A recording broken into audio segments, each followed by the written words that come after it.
Hello, everyone, and welcome to another edition of Mormon Stories Podcast, LDS Discussions Edition.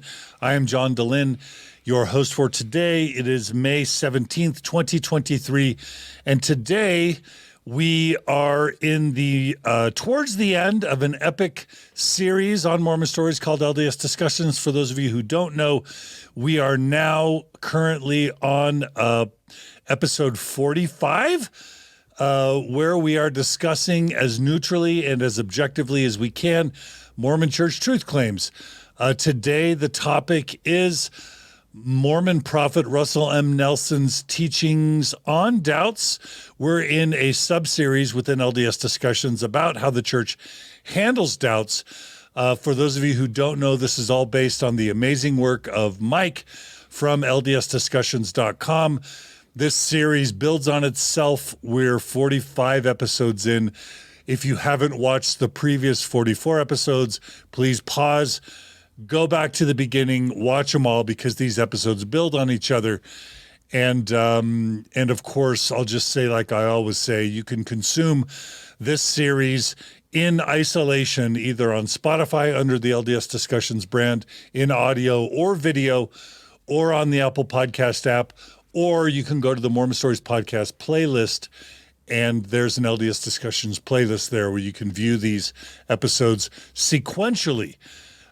We are joined today by two of my good friends who are both dead inside. We have Mike from LDS Discussions, and I just want to note you both sort of humbly nodded when I said dead inside. It's a little bit disturbing, but we're going to just go with it. Welcome, Mike. Hey, everybody. It's good to be back.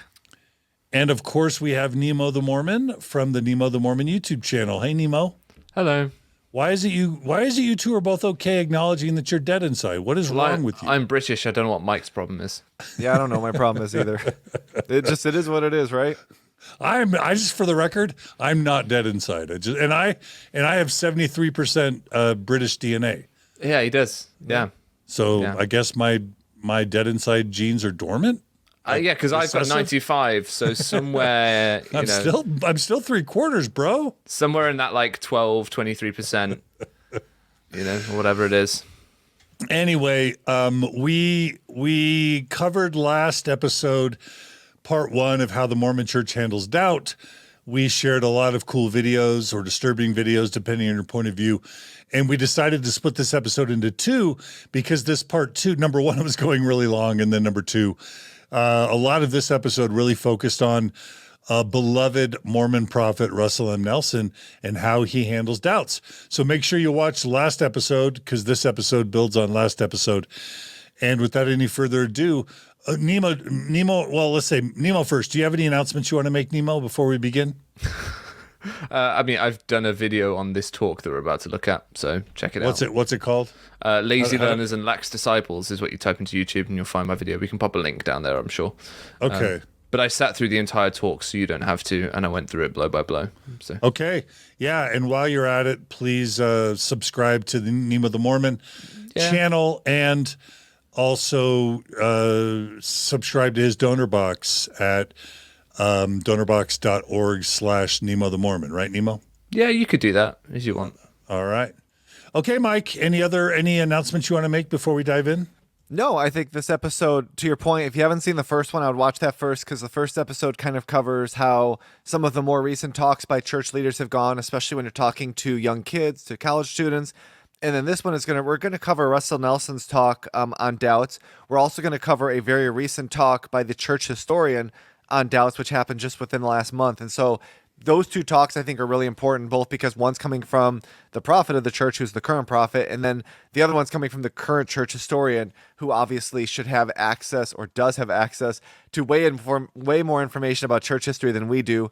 So to hear how he phrases doubts, to hear how he phrases how to deal with learning things about the church that kind of tell you that it's not what it claims to be, is really eye-opening. And I think that it shows how the game has changed, so to speak, for how the church has to handle doubts now, given that we all have access to so much information.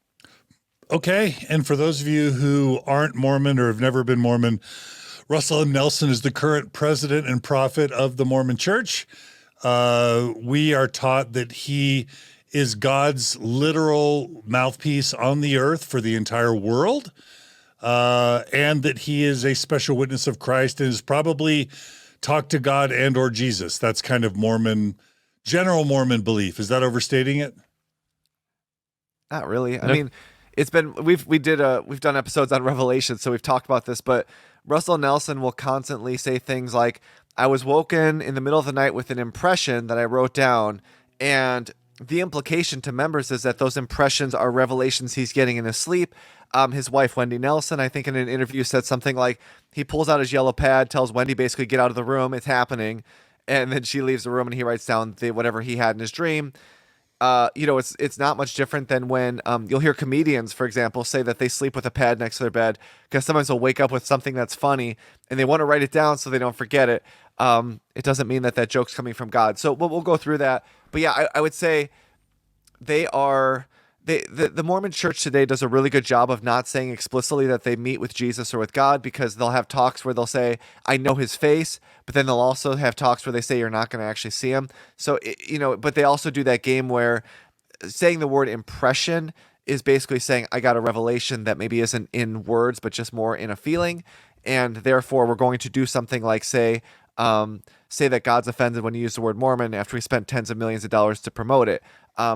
That happened from Russell Nelson's impression. So in the church, we consider that a revelation, even though there's no actual revelation behind it. That happened from Russell M. Nelson's grudge with Gordon B. Hinckley, I think. It did. That wasn't a spontaneous thing. That had been brewing for a long time, which is why it's all the more interesting when Wendy Nelson talks about him being unleashed, because it was an idea he'd held on to for so long. Yep. He still called it. I think he called it an impression. Like I think he said it was impressed upon my mind the importance of the full name of the church, or the correct name of his church. And that's his code word for saying treat this as a revelation, even though there's no actual revelation. Because if something's impressed upon the mind of the prophet, then it's a revelation. Sorry, John. But the point I don't want to get lost is that it's absolutely the beginning value proposition that a Mormon missionary will teach you in the very first. Within 20 minutes of the very first discussion that you'll have, they will say, God speaks to prophets today. That is what the restoration of Mormonism is all about. God spoke to Joseph Smith in 1820, and he speaks to a modern prophet today. And they'll show you a picture of Russell M. Nelson and say, this dude speaks with God in a way that none of the rest of us do. And as a Mormon growing up, I knew that the prophet spoke with God, and not just the prophet, but also the first presidency of the Quorum of the 12. All 15 of those dudes are special witnesses of Jesus Christ. I'm saying that in air quotes, and that means they talk to Jesus. And the church may try and use subtle language these days for plausible deniability reasons, but they also want to make sure everyone behind closed doors continues to believe that they're special witnesses of Jesus. And so I'm trumping all of you if you're going to try and soften that, because I think that's factual. Nemo is showing it's all in here in the Preach My Gospel, which is the missionary manual. Okay, Mike, should we go to the first slide? Yeah, let's start it up. All right, let's do it. And so this is a talk from General Conference in 2021. So obviously this is an important talk. And Russell Nelson outlines basically how to increase faith in God. And more importantly, as we've talked about, when they say God, they mean the Church of Jesus Christ of Latter-day Saints. But in doing so, he is going to constantly paint those with doubts in the worst possible light. And so we're going to highlight a few of the comments from his talk that show how they're connected to the previous talks we mentioned in the last episode, because he's trying to send a very clear message to members, because we are, in this particular case, saying, I am the one who speaks for God, and this is what we need to think about when we think about people with doubts, or if you have doubts. And so as Nelson, as you watch this video, he's going to tell members that now is the time to increase faith. He's going to take a shot not just at those who have left, but those who are wavering, by calling them lazy learners, which is a phrase, if you've been out of the church for a while, I'm sure you've heard, because this caused a lot of people to be upset, because the real, and we'll get into this after the comment, but the idea that people who leave are lazy learners is one that the church wants people to feel, because it really is a way to dismiss the real reasons that people leave, and obviously it could not be further from the truth. Yeah, it poisons the well against those that have left, and it's ironic that he has said this, and then in his most recent General Conference talk said that we need to be kind in our interactions with others, and that we need to not be contentious. We need to be peacemakers. We shouldn't malign. He particularly used the word malign people that disagree with us. But and to be yet fair, he went out and called. To be fair, it's okay for him, right? Just to play devil's advocate, it's Yeah, go okay on. for him to say, let's have peace going forward. I guess he'll be under much more scrutiny if he says anything like this again. Is that Yeah, no, not fair? he can say it. It should just come with an acknowledgement that even he has said things in the Yeah. past that may have Yeah. upset people, and moving forward, we should all try to be a bit kinder. I have no problem with the overall sentiment. It's just Yeah. the kind of slight hypocrisy of it coming from an Totally, unapologetic man. Yeah, I agree. He missed an opportunity for sure. Yeah. So, Mike, should we play that clip? Yeah, let's play that clip. All right, let's play the first clip.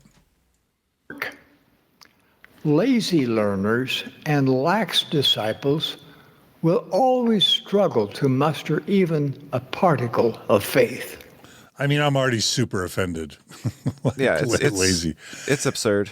That is one of the most offensive things said in the modern era for people who are questioning their faith. Yeah. I mean, it dismisses everything that people that go through. Go ahead. Oh no, I'll say you could finish it. No, I finished it. That's all that was on that. Yes, that I video. thought so. No, I was just saying it's attempting to diminish what people who leave the church go through. And one of the things that I've learned by running the website and talking to people is that most people who leave because of the fact that they actually are doing a lot more research than they used to do as a member. And so this idea is really, as Nemo said, it's directly to poison the well. It's an untrue statement. It's a dishonest approach for someone who is a self-proclaimed prophet to take, because as we've talked about in previous episodes, the Mormon Church does a ton of research. They do focus groups. They do surveys. They do surveys all the time with members. They know why people are leaving. They know why people are, what they're encountering, what issues they're having. So this idea that the church is going to come out in this talk and say they're lazy learners goes against what they know. Like, they know when they say that it's not a factually true statement, but they also know that the need of that talk is to get members who are listening to him to want to shut off anyone who is coming to them with information they found. And so, just to say, to try to quantify all the time I spent reading material, listening to podcasts over the last few years, it's just crazy to say that that's lazy. And again, it's one of those things that we talked about from our last episode. If you watch our last episode, we did the Renlund's youth devotional. And in the Renlund's youth devotional, he said, "At last, blind like the mole in his burrow, he usually substitutes ridicule for reason, indolence for labor, and becomes a lazy scholar." And so this is building off of earlier talks. And so when the church tries to kind of say, oh, it's just one opinion of man, you could kind of see that there's themes in these talks that are going. And this, the Renlund's talk was, I believe, 2019. And then 2 years later, it goes from, lazy scholar to lazy learner. And so you can kind of see that it's not an accident that these words are being used. And I think actually lax disciples is often overlooked in that sort of little couplet, because that's a recipe for scrupulosity problems. The idea that if you're struggling, or if you have questions, or if things that you've learned about the church are causing you discomfort, then you need to work harder. You're not being a faithful or hardworking enough disciple. You need to just pick yourself up by your bootstraps and work harder, and then it'll all be fine. And that's sort of not great rhetoric. Yeah. Really quickly, I want to share with everyone a resource that I think is crucial. And Mike, we probably should add this to our fall LDS discussions list. And I've referenced this on Mormon Stories a few times.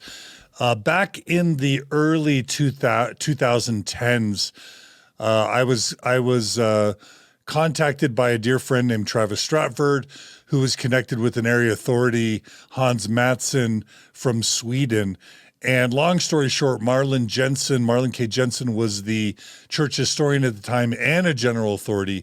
And because of all the people having doubts, and because of Hans Mattsson particularly terrifying the church as a prominent European area authority, started having doubts, we worked together to put together a study called "Why Do People Leave the LDS Church?" I'm going to put a link up in the show notes that shows this study, but basically it has a really, really fascinating report that was ultimately submitted to Dieter Uchtdorf that came about from thousands and thousands of people that we surveyed. And basically, all I want to say about that is you need to check it out. But one of the main findings of that survey was that the people losing their faith on the internet these days have a higher than average education, a higher than average income, and a higher than average representation in high-level callings like bishop, bishopric, APs on missions, Relief Society presidents, ward and stake young women's and young men's presidents, etc. And this study was so compelling and disturbing to Marlon K. Jensen that he literally was quoted as saying that the church is losing its best and its brightest. And that completely contradicts this lazy learners narrative that Russell M. Nelson is advancing, and that's all I need to say. And I'm not even saying that he knows he's being disingenuous here. It's very possible that he just either doesn't know about this study because Uchtdorf was afraid to tell him, or he doesn't believe it, or just is persuaded by his own biases. But top people at church headquarters know that this narrative isn't true, whether or not Nelson buys into it. Any quick comments either of you want to make about that? No? Okay. I would just point out Nemo point out that the lax disciples comment is kind of going to lead to some scrupulosity, because you're going to have, especially when you have like younger members who are struggling and they're like, okay, what am I doing wrong? And it really is a way to reverse blame. It's like, if you're finding faults with the church, if you're having doubts, it's because you're not a strong enough disciple. And that's sometimes a very effective tool to getting people to then blame themselves. At the same time, as Nemo said, it comes at a cost, because, you've had episodes before with people that have religious scrupulosity, and it could cause problems. So it's a dangerous tool for a prophet or a leader of an organization to be using to try to signal to their members that if you start having doubts, it's because you're not doing enough.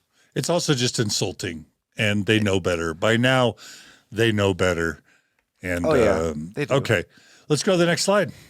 All right, so this next clip from the talk is one that generated, I would say, the most discussion, because this is where he's just going to try to kind of almost twist a knife on those who have doubts. And I just want to point out, as you watch this, these are tactics that high-demand religions and cults use to keep members from associating with anyone on the outside who will speak out against the truth claims of the leaders. And as we mentioned in our last, couple of talks that we've done from the last episode, if any other religious organization or church or politician answered your doubts in the way that Russell Nelson is going to do it here, would you stick around for another minute, or would you say, I've seen what I need to see, I'm done? And so as you watch this clip, just kind of try to picture it, especially if you're a believing member.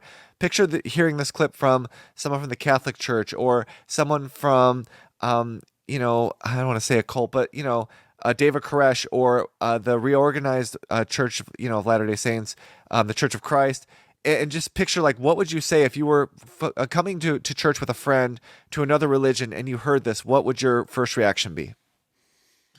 All right, let's play the clip. If you have doubts about God the Father and his beloved Son, or the validity of the restoration, or the veracity of Joseph Smith's divine calling as a prophet, choose to believe and stay faithful. Take your questions to the Lord and to other faithful sources. Study with a desire to believe rather than with the hope that you can find a flaw in the fabric of a prophet's life or a discrepancy in the scriptures.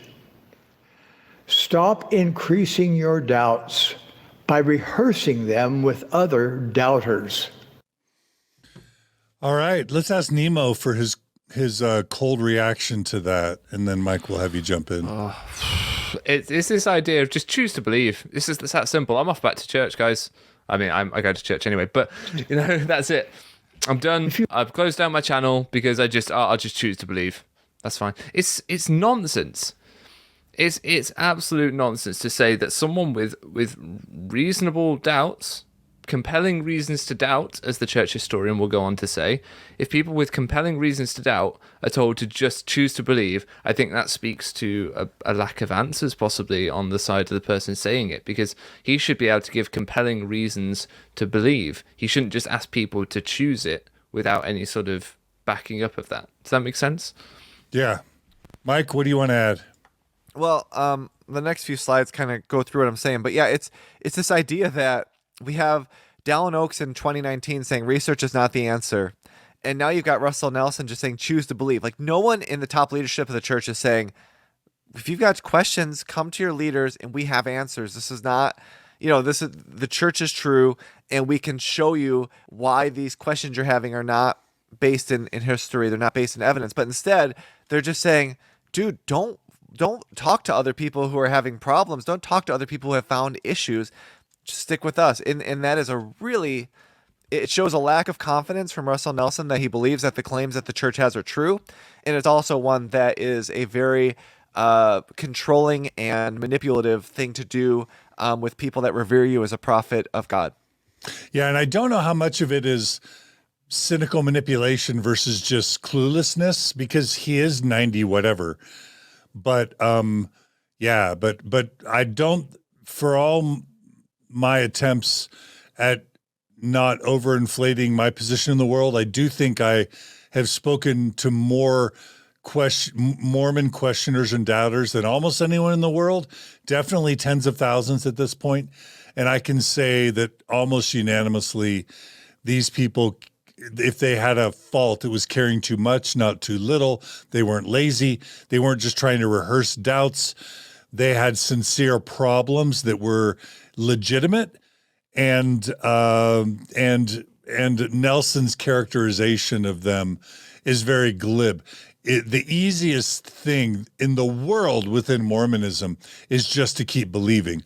The hard thing, the challenging thing, what I call the courageous thing, is to be willing to even start to doubt and question, because the social and the familial consequences are so often so incredibly dire.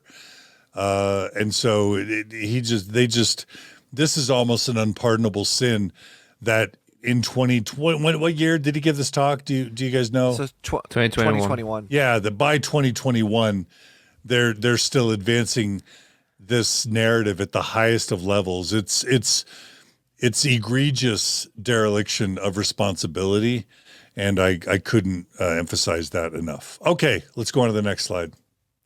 Yeah. One more. Back one more? Okay. Yeah. And so just, as I said, when I said to imagine that you're with someone else and you're at church for another religion, and so I'm using Scientology because that's obviously, I think that would qualify more as definitely a high demand religion, probably, I think, to a lot of people, a cult. And so you're sitting there with your friend, you hear the leader of their church say, if you have doubts about Scientology, choose to believe and stay faithful. Take your questions directly to our leader, David Miscavige, I think. Miscavige? I don't know how you say it. Miscavige. Miscavige, that's what I thought. Miscavige. Okay. Miscavige, yeah. And read our faithful approved sources. Study with the desire to believe rather than with the hope that you can find a flaw in the fabric of L. Ron Hubbard or our history. Stop increasing your doubts by rehearsing them with other doubters. Would you respond by saying, yeah, that sounds pretty reasonable? Or would you reply to your friend with, you need to get out of here and never look back? And I think we all know what the answer is. And this really comes down to, as we talked a few episodes ago about special pleading, if you remove the special pleading and say, I need this to be true, and you look at this just from that lens of like, how would I view this from another place? You would immediately see this is not a healthy thing that's being done. I want to make sure we can't be accused of making false binaries here. There is a spectrum of responses within that, but I think most people would tend towards the end of that doesn't sound reasonable. Yeah. Just because I don't want that false binary to No, exist. and that's a good point, Nemo. I'm glad you said it. Just because, I don't want this to be like one of those things where like it's not black and white. It's not. But I'm just saying, like, would you find that to be something that would feel like an honest, fulfilling answer, or would you kind of go, that there's something off there? And I really think that if you took a focus group of 100 people and you had made sure that that focus group believed it was another religion saying it, I really believe. I mean, I would bet money that over 90%, close to 100, would say that's not a good place to be. Yeah, no, I think if we're honest with ourselves, we all know that we bias our own in-group, and we all give special consideration to our own in-group that we wouldn't give to other groups. And I would invite people to kind of reflect on that. All right, well, let's go to the next slide. Yeah, and so now I just want to take this one step further and apply it to something that's not a religious situation. And so we've used the car example a bit, but suppose you just bought a car, it's having issues, and so you looked online to see if you could kind of find answers to fix it, and you found out that the dealership not only misrepresented the history of the car when you bought it, but you discovered they have defrauded others in the past as well with questionable sales. Maybe they don't tell them that there was flood damage or previous accidents. So you go to the dealership and the salesperson looks at you and they say, if you think this car is not as good as when you bought it, choose to believe and stay faithful that it will get you where you need to go. Take your questions directly to our service center and read our faithful approved reviews from happy customers. Read these reviews with the desire to believe what we're telling you rather than the hope that you can find a flaw in our sales tactics. Stop increasing your doubts by rehearsing them with other upset customers.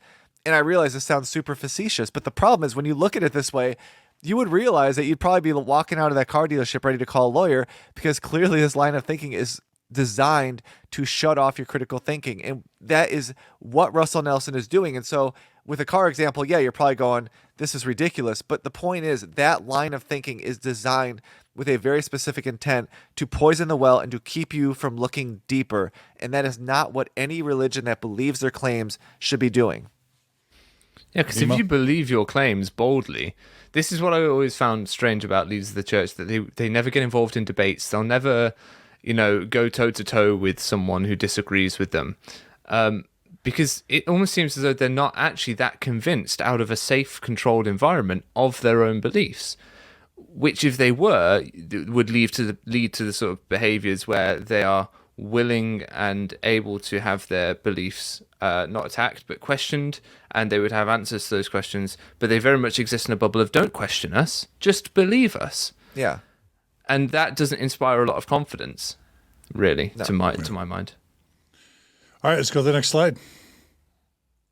And this is one of the parts, we talk about where Russell Nelson is trying to reframe the idea of faith to make it basically transcend actual evidence. And so he says, a non-believer might say that faith is for the weak, but this assertion overlooks the power of faith.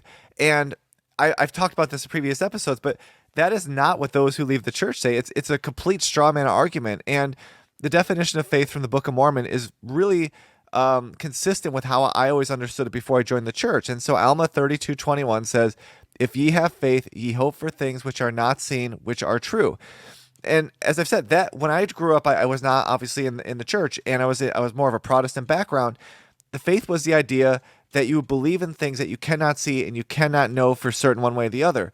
And not only was I taught that as a member of the Church of Jesus Christ of Latter-day Saints, but I was taught that before because of the fact that the Book of Mormon really does reflect that Protestant, Methodist view of the 18th or 19th century.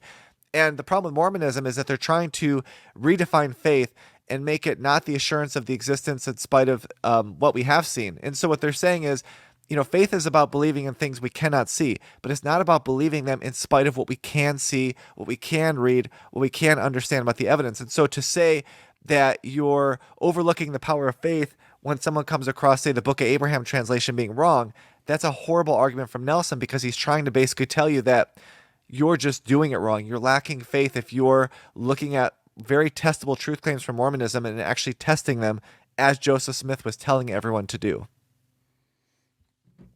Anything you want to add, Nemo? Sorry, yeah, muted myself. There we go. So, yeah, I think I've explained it with the whole idea of the doctor before, and the idea that, you put your faith in a doctor, but then if you get evidence that he isn't qualified or has a drinking problem or any of these things, then you shouldn't keep faith in him in spite of that newfound evidence. I think the easiest way to explain it would be you've got the things that faith can deal with in a circle, and then you've got the things that evidence can deal with in a circle. And as the sphere of evidence gets bigger, the role of faith gets smaller. Because naturally it must do, because it deals with the unknown. And once you have evidence, it becomes a known thing. So as scientific advancements move forward in the world, then the need for faith that people will get better decreases, because the evidence that people will get better based on clinical trials and all these sorts of things increases.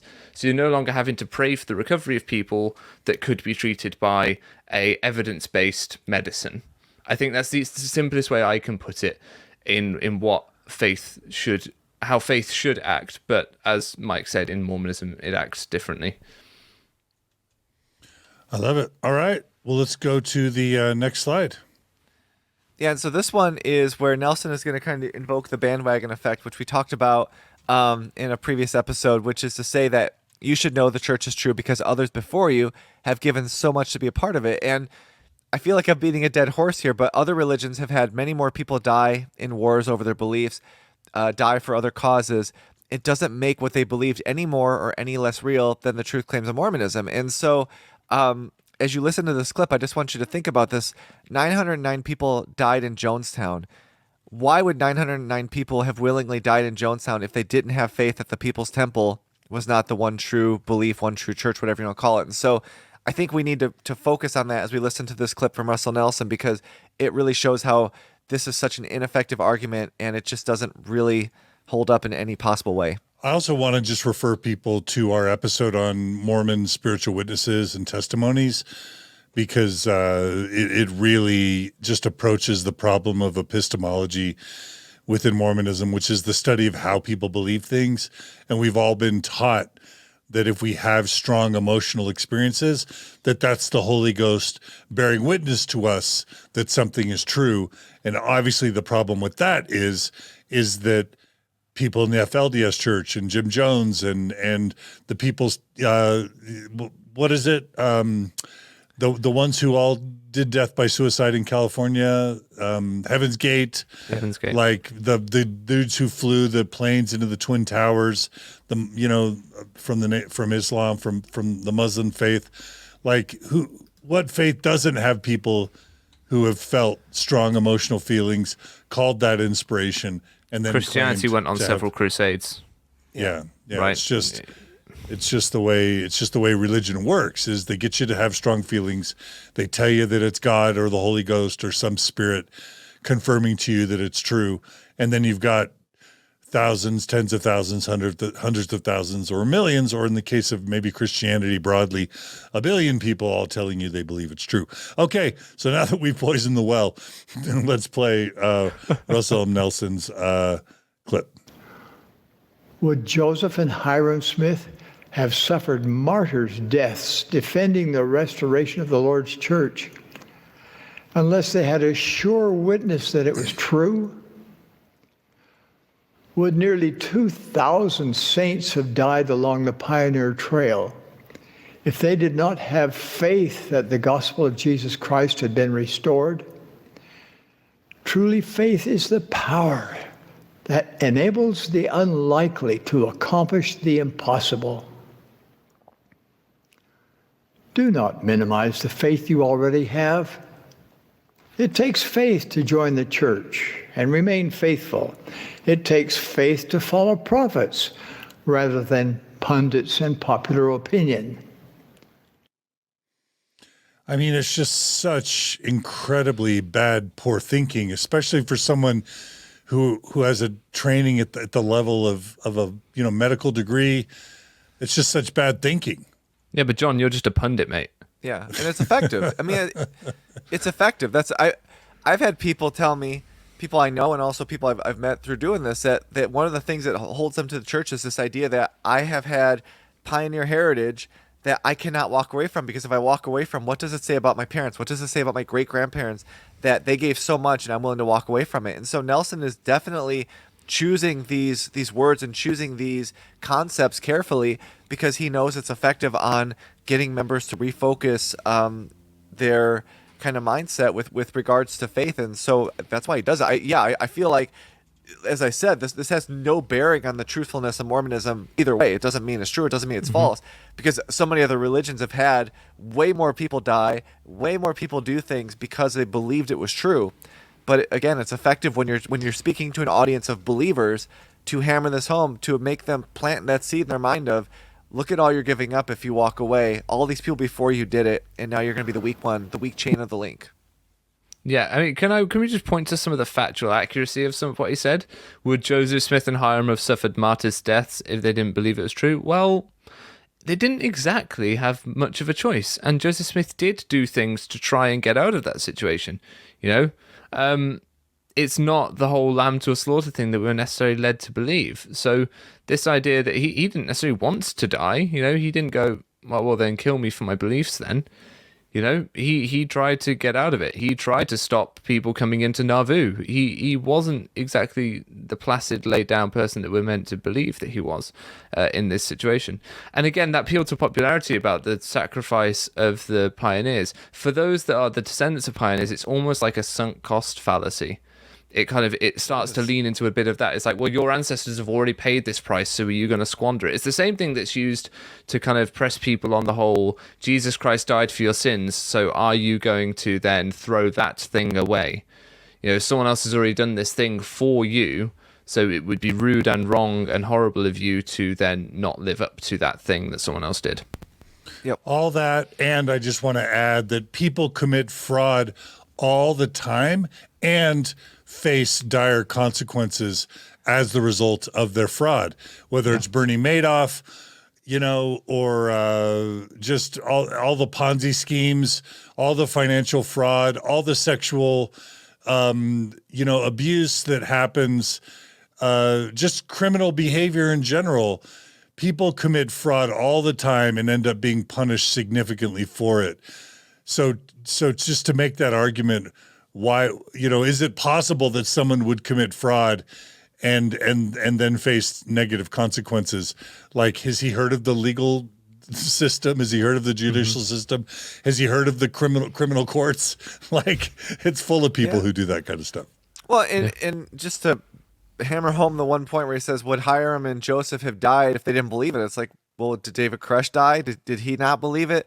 I mean, we have all these leaders who have died throughout history.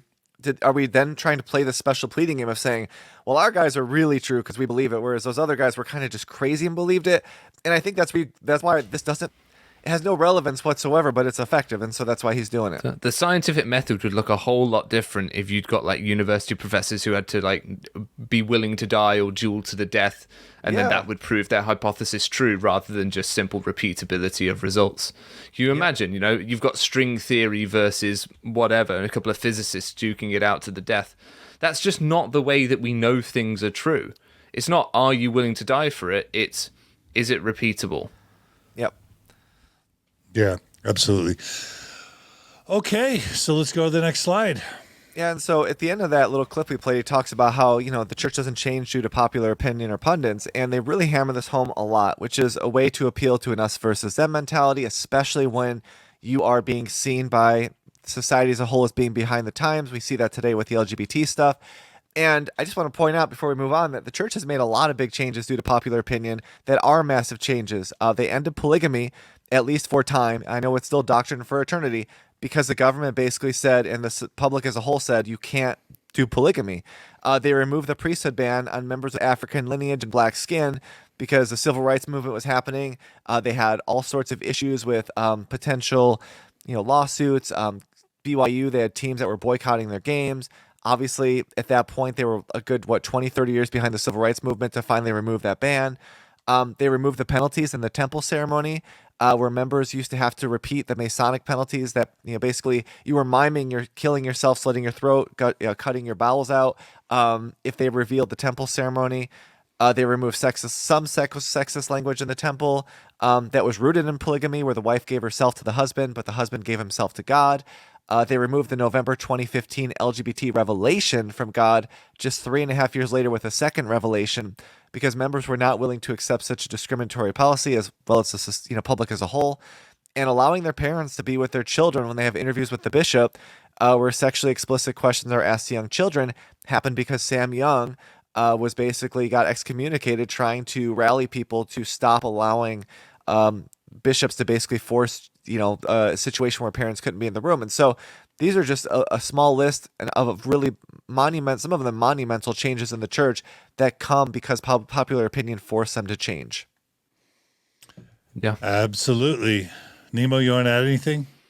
yeah. It's almost the biggest lie that the church tries to tell the members to disempower them. That, you know, we won't listen to you. We get all our decisions from God. But if members realize just how much power they actually have, it's the same with a lot of organizations like this. If the people at the bottom realize that they actually had a lot of power, then they would be able to change so many things that they feel like they're stuck with, because they've been convinced by the few people at the top.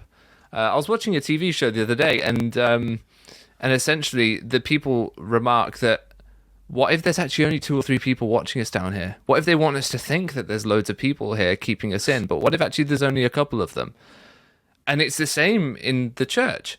There's actually only a few people trying to tell us what to do. But actually, history of the church shows us that if the members feel that something is wrong and enough of them speak out, it will change. And change quick, Yeah.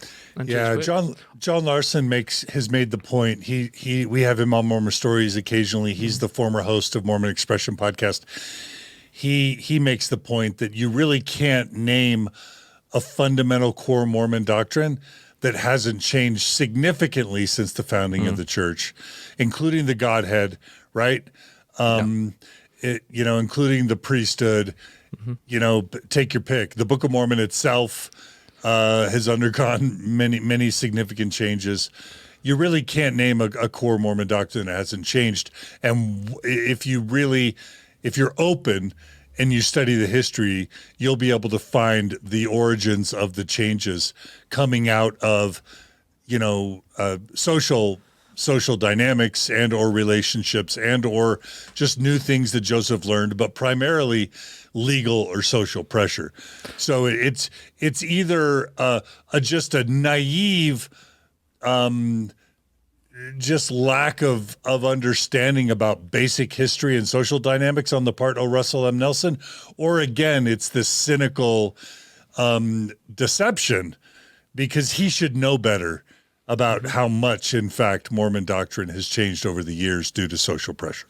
And that's the really weird thing about Ahmed Corbett when he starts saying that activism towards the church is not appropriate and is wrong and all this sort of stuff. And he is the beneficiary of that very activism that he's trying to stop, because as a black man who can now hold the priesthood, it is activism he has to thank for that. And the other thing I just want to point out to lighten the mood slightly, do you remember the ban on oral sex that the church had, John? Spencer W. Kimball in the early 80s, yeah. Took them 9 months to reverse that because so many members were they're incensed by that ban. It's the quickest turnaround the church has ever done on something, as far as I know. 9 months. Yeah. For them to reverse the ban on oral sex. And I'm looking at your list. Did you mention Mike Sam Young's activism about what? That was the last one on the list, yeah. Sorry. I was doing other work behind the scenes. Okay. Well, good. Well, let's go ahead and go to the next slide. Yeah, and so and one quick thing I'll say before that slide is to piggyback off of Nemo's point. The church only has the power you give them. And I think that's one of those things that was hard for me to learn. And especially the moment I really learned it was I was always told you never turn down a calling. And I think I've told this before, but I got to a point where I couldn't do it anymore. I had issues with polygamy. I had issues with the ban on blacks.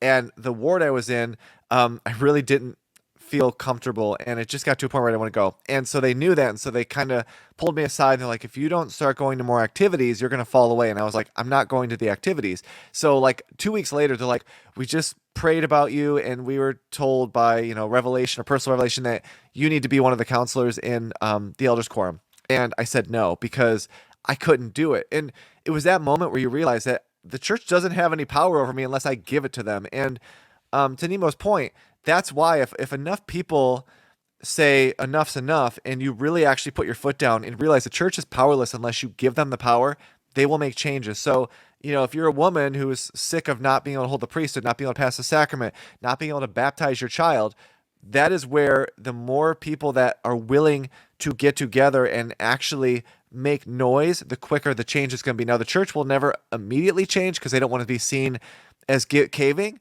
but they do a really good game of kind of waiting just long enough to where kind of the initial uproar is gone to make it go away. The November 15 policy is a great example where we had mass resignations because the November 15 policy is really bad, and it's a really bad knee-jerk reaction to a same-sex marriage being legalized through the Supreme Court. And it was one of those things where they had to wait a couple of years to reverse it because they had to kind of do it so they didn't feel like it was directly because members were raising their voices. And it just shows, again, that's why like people say, well, I'm still a member of the church. And they'll say, why don't you resign? I'm like, I don't really care. They don't hold power over me. So why am I going to go to them and be like, hey, take my membership away because I want that gone? I just don't care. And so that's, at least for me, my way of saying you have no power over me. So whatever you want to do doesn't really matter. And I'm going to stay a member because it's more important to other people than it is to me. But the point is, as Nemo said, or piggybacking off Nemo, the church only has the power you give them. And you should always remember that when you're in an interview, when you're being asked to do something that doesn't make sense, because the moment you give them power is the moment they'll take it and they'll hold it over you. And we've talked about that in previous episodes. Sorry for that little bit of a tangent, but I think that's an important thing it was an important thing for me to realize when I was kind of at the end of being able to stay active. I love it. All right, let's go to the next slide. Yeah, and so this last one is just one more final one on Nelson. And this is just, it's not necessarily about doubts. This is more about faith. And Nelson he gives a story about his visit. He visits like all these different countries. He's giving these talks. And so in these visits, it's raining a ton. And so they're praying and they're fasting for the rain to stop before Nelson has these big events there. And in Samoa and in Fiji, the rain stops just in time for Nelson's talk. But when he gets to Tahiti, it keeps on raining despite their fasting and their praying. And so Nelson says the following: faith sufficient to stop the rain, and faith to persevere when the rain did not stop. It's just like he's talking about this as if the praying and the fasting had any impact. And it's the ultimate move by a church that wants to have it both ways. And so Nelson might as well have said, heads I win, tails you lose, because he's literally saying that faith and fasting stopped the rain in Samoa and Fiji, while also saying that faith wasn't enough to stop in Tahiti, but also that the faith to persevere through a speech was just as good as the faith that didn't stop the rain. And so if your head is spinning from that, that's apologetics in the church. Even when things fail, you find a way to spin it into a faith-promoting story, even if it basically contradicts the other part of the story that you're trying to tell. And you see this a lot in the church. It's the faith to be healed, and now they say you have to have the faith not to be healed, because obviously priesthood blessings don't actually heal people. And so this is the same thing where you're saying in the church, if you have faith and you're getting the answers you want, that's God. If you pray and you fast to get answers, you don't get the answer, that's God telling you to have more patience and that you need more faith to accept that you can't get those answers. And it's kind of funny if it wasn't so just kind of contradictory and kind of absurd in a lot of ways too. Nemo? It's almost like saying, random chance happens, and if it's good for you, then that's God, and if it's not good for you, that's God too, but your fault that God didn't do what it makes no sense. And at that point, you may as well ask yourself, well, what's the point in praying? Because if I pray for a specific outcome and it doesn't happen, and that prayer has no effect on whether it'll happen or not, because we've just heard an example from the prophet that prayer works sometimes, doesn't work other times. So, well, then, am I just doing it on the off chance that it might? And if it might just happen anyway, then why would I, do that? It doesn't seem to make any sort of logical sense, really, to me. Yeah. Yeah, it's kind of the house always wins idea, or blame reversal that we've talked about in Luna Lindsay Corbden's amazing Recovering Agency series. In the Mormon Church, the house always wins. It's heads I win, tails you lose kind of thing. All right, well, let's move on to the church historian. This is kind of a really recent development that shocked many. The current Mormon church historian this year admitted that there are compelling reasons to doubt. Set this up for us, Mike. Yeah, and so this was just over the past month, and this is the new church historian, Kyle McKay, and he gives this talk to BYU, Idaho, and he admits in the talk that there are compelling reasons to doubt the church's claims. And so I want to give a big shout out to Radio Free Mormon, because he had done a podcast about this already, and he kind of gives a really, really good breakdown of this talk. And one of the parts that I thought was pretty cool was when Kyle McKay, who's a lawyer, because as we know, church historians are lawyers now. They're not historians, they're lawyers. And RFM said when he uses the word compelling, that's an intentional choice of a word. And so he looked it up in the dictionary, and I looked it up after just so I could kind of copy and paste it into here. And when you look up compelling, they give you three basic meanings. One is that it's forceful, i.e. it's a compelling reason to doubt. One is that it's demanding attention, i.e. there are compelling reasons to doubt, and so you need to pay attention. And then the third is that it's convincing. And so that would be to say the evidence was so compelling that it causes you to doubt. And so, as we said, they're all lawyers. They're choosing these words carefully, and this is being given to a group of BYU Idaho students. This is not being done by accident. He is literally telling them that there are reasons to doubt the church that are compelling, meaning that they are real, that they are convincing, and that is something that you just would not expect to hear a church historian in 2023 say. So just to set that up before we watch the clip. But yeah, this was one of those ones where you do a double take. You're like, he didn't just say that, and he obviously did. All right, should we play it? Yeah, let's play it. All right, let's play the clip. Is your foundation sure and certain enough that you can remain unshaken, even if someone you admire in the faith makes a mistake now or in the future or in the past? Is your knowledge and testimony of truth strong enough that you can stare down compelling reasons to doubt and choose to believe?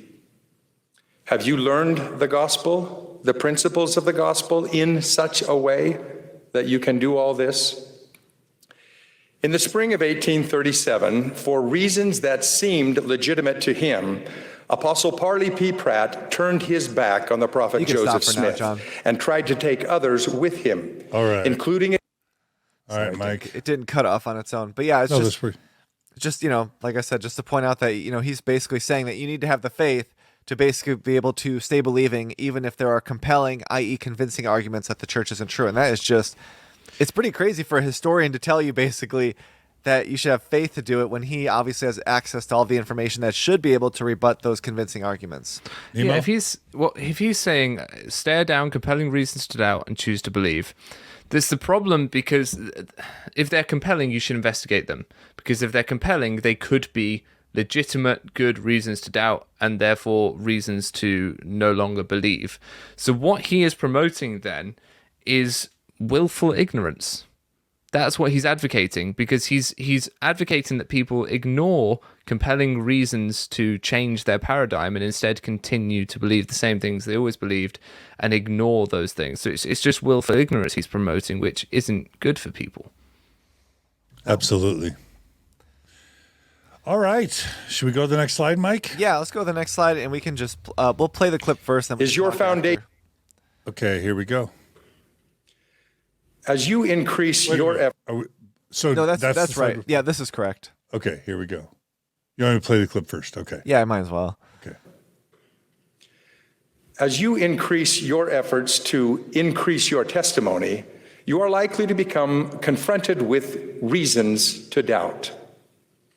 President Nelson cautioned, quote, "Don't pollute your testimony with false philosophies of unbelieving men and women," close quote.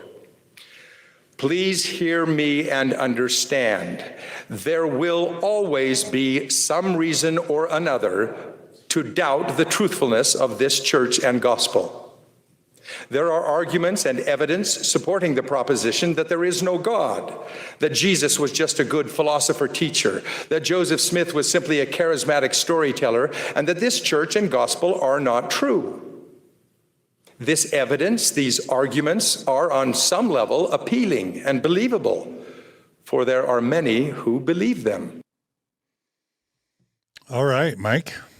Yeah, it's just to point out that he's trying to do a very common trick you see within Mormonism, which is to tie God to Mormonism, which is to say there are reasons to believe that maybe Jesus wasn't resurrected, but people believe it, so that means you got to believe in Mormonism. And I think that's one of those areas where you look at that and you're like, that's not a connection that holds up. And he's trying to build off of Russell Nelson's talk about doubts by telling people you don't rehearse your doubts with others, but he's the church historian who has all the information. And he knows the reasons that people doubt. So he's at this talk with BYU Idaho students, basically telling them there's compelling reasons to doubt, but I'm not going to tell you what those reasons are. But I don't want you to talk to other people who do know them, because you need to be afraid of what will happen if you find out. And just as I've said before, if this is a truly restored church with a living prophet, with church historians with access to all of this information, why should there be so many compelling reasons to doubt that we can't actually be told what they are? I feel like he's not saying the things that are really obvious here, which is there's compelling reasons to doubt. We can't tell you because we don't have answers for them. Nemo? It's absolutely right. And again, it's strange to have someone actually explain what those reasons to doubt might be. He does begin to touch on some of the things that people don't believe, or some of the arguments that people make, which is new. That's different, because normally they just don't touch on it at all. But he's kind of trying to put down the appeal to popularity argument. He's saying just because lots of people believe these things doesn't mean they're true. And that's great. That's fine. That's good thinking. You've got to weigh up the evidence yourself.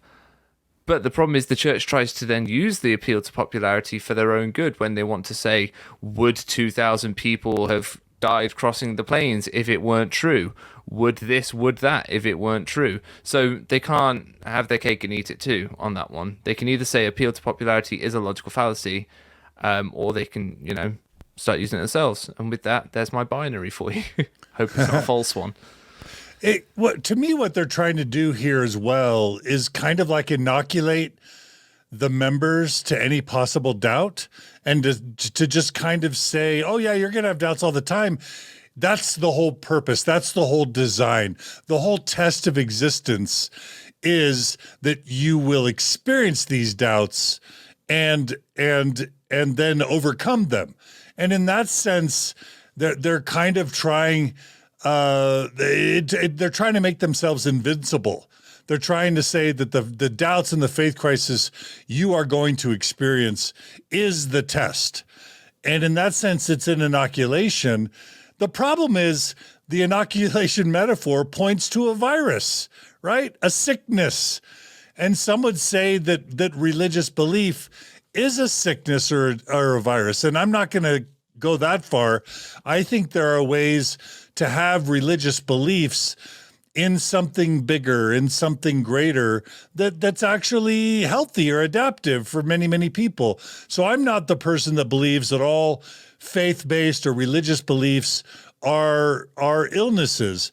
But I would say that faith or belief in something that isn't true, in something that is truly harmful to people, like a virus, resilient faith or belief in untrue things is a sickness. And I think that's what strikes at the core of why this LDS discussion series exists. It's okay to have faith or belief in innocuous things, or in things that are healthy, or that are at least not disprovable. But let's not have resilient faith in things that are built on fraud or falseness or deception, or that cause a lot of harm to a lot of people. Is that fair? Yeah, I think I've said it in a previous episode. I think if someone wants to watch all these episodes and say, I still believe, fine. But at the same time, if you then go to next year's the Book of Mormon, I believe, for Come Follow Me, and you go to teach the Book of Mormon and you teach about gold plates and how Joseph Smith translated off it, and you're showing pictures of him sitting at a table, then you're being dishonest. And I think that's where it comes down to, which is if you want to have faith in something that we can't disprove, like Joseph Smith had a first vision. We weren't there. We know that he changed the story. We know it was a late addition. Okay, but if you're then going to repeat things that we do know are proven to be proven false, then I think that's where we run into problems. And so when you have a church that is continuing to push these narratives that we know are factually not true, that is harmful even before getting into how it impacts people's lives, because you're telling people something that we now know today is just simply not what the church claims it to be, and that's not faith. That's something entirely different. And I hate that the church tries to tie that that faith together, and they also do it in a way where they bundle it in with God. It's like, as I've said before, God does not need Mormonism, and yet you saw the Elder Corbridge talk we talked about last episode where he says, well, if you believe in God, then naturally you can get to Joseph Smith being a prophet. And here we have a church historian basically saying, well, there's a lot of people who don't believe in God, so clearly a lot of people are wrong with doubts, which means anything that goes against Mormonism, it's the same thing. And it's like, no, it's not at all the same thing, because a lot of the ideas of did Jesus get resurrected, we can't really know. Whereas a lot of the truth claims of Mormonism, we can test now because Joseph Smith gave us very testable claims, and now we have the ability to do that. Nemo? There are deep and long-standing theological arguments about God.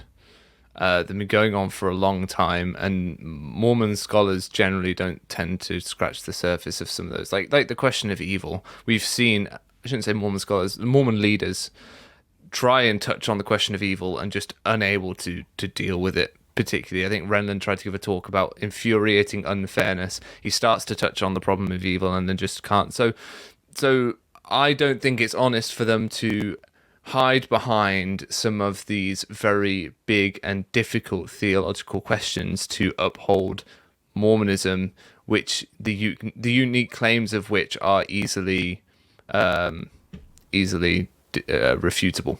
Yeah. I would say. All right. Well, let's go ahead and go to the next slide, shall we? Yeah, and this next one, it kind of, in a lot of ways, mirrors some of the ones we talked about in our first part of this doubts, the first episode on doubts, which is you're telling college students that doubts are coming from Satan and that they're evil. And I feel like, as I've said in previous episodes, Elder McKay here is saying that doubts are bad and that we need to choose not to doubt because ultimately they come from Satan. It once again shows that in Mormonism, the God of Mormonism is completely powerless and that Satan is really powerful. And I think that's another thing where you see it in a lot of these episodes. I know I've mentioned it in a few of them. And it's like, why is Satan being blamed for the very clear mistakes of Joseph Smith or for the church as a whole? It's like, did Satan cause Joseph Smith to have failed revelations, to translate the book of Abraham wrong, to use bad biblical scholarship when he's recording revelations from God? And I think that's the problem. It's like, you can't blame Satan for the problems of the church, but you're trying to put the idea of doubts of finding out the information onto Satan, which I think is just an absurdly dishonest approach. And so I know probably as Nemos joked earlier, I'm poisoning the well here, but as you listen to Elder McKay talk here, the church historian, about how doubts are from Satan, just ask yourself, why is it that in the Mormon church, Satan is so much more powerful than God? All right, let's roll the clip, shall we? Now, I want to be clear. By acknowledging the existence of reasons to doubt, I am not legitimizing them. And I am certainly not advocating or excusing doubt itself. Jesus said, doubt not. In the face of reasons to doubt, doubt not. And what, did you think Satan would throw up flimsy, easily dismissible reasons to doubt? No. They will be flattering and enticing.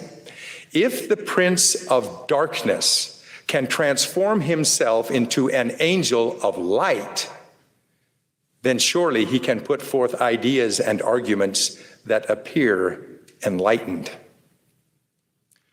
One of Lucifer's tactics is to play upon our natural human tendency to project natural human tendencies on God, ignoring or forgetting the fact that his ways and his thoughts are different from and higher than ours. We sometimes try to create or recreate God in our image so that he and his doctrine align with our thoughts, our ways, our shifting sympathies and evolving values.